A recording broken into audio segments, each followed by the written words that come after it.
Bonsoir à tous, bienvenue à ce flash d'information. Le ministre de la Construction, du Logement, de l'Assainissement et de l'Urbanisme visite les chantiers du vaste programme présidentiel des logements sociaux à Anyama et à Grand-Bassam. Le ministre Claude Isaac Dey annonce la livraison de près de 5000 logements d'ici la fin de l'année. Il invite donc les promoteurs à plus de célérité dans les travaux. Godefroy Okambawa, Chantal et Ouma Kandan. Elisabeth vient d'intégrer son tout nouveau logement à caractère social. Un logement qui s'inscrit dans le programme présidentiel. Programme qui vise à améliorer les conditions de logement en Côte d'Ivoire et permettre aux couches les moins nanties de la population de se loger. Ça fait un bout de temps que je suis dans cette maison et grâce au gouvernement, aujourd'hui j'ai un chez moi et je suis très satisfaite. Qu'est-ce qui est fait? Les promoteurs respectent-ils les cahiers de charges? Le ministre en charge du logement est allé lui-même sur les sites d'Anyama et de Grand-Bassam pour constater l'avancement des travaux. Les Ivoiriens sont plus que bien logés pour ce que offre le programme. Vous avez eu la preuve avec une des clientes qui vous a montré qu'il y a la possibilité, même avec le coût du logement à moins de coût, qui a réussi à se faire un petit chez elle.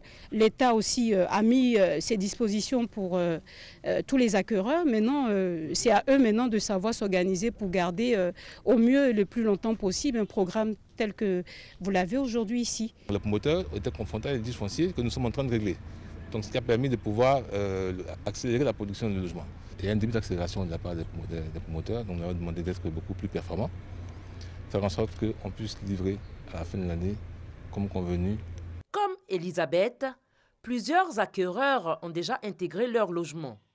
Depuis le début de l'année, près de 5000 logements ont déjà été livrés et 5000 autres le seront avant la fin de l'année 2017. La Côte d'Ivoire, grand pays producteur de cacao, est aujourd'hui malheureusement confronté à une diminution rapide et inquiétante de sa forêt, ce qui constitue une menace non seulement pour l'environnement, mais aussi pour la production cacaoyère. Alors, comment mettre fin à la dégradation des forêts dans la chaîne de valeur du cacao?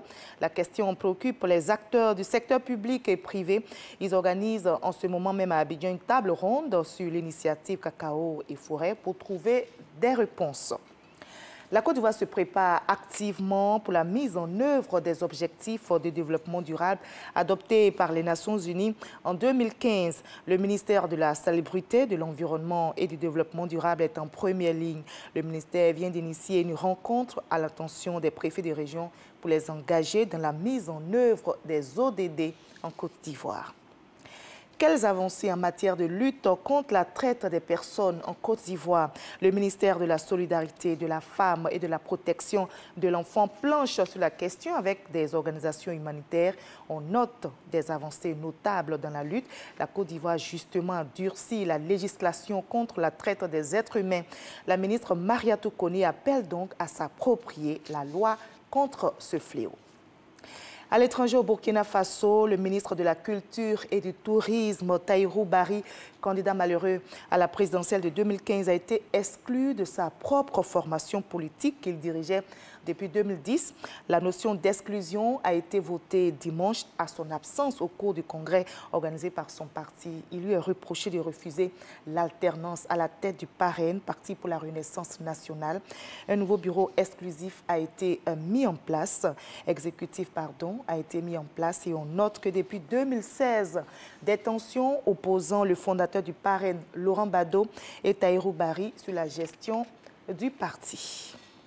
Au Libéria, ils sont 20 candidats à briguer, donc la présidentielle d'octobre prochain.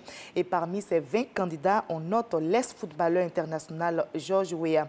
La liste a été rendue publique aujourd'hui même par la Commission électorale nationale libérienne. Le top départ de la campagne électorale pour le scrutin présidentiel et l'élection des représentants a été également donné. On se retrouve à 20 h. À tout à l'heure.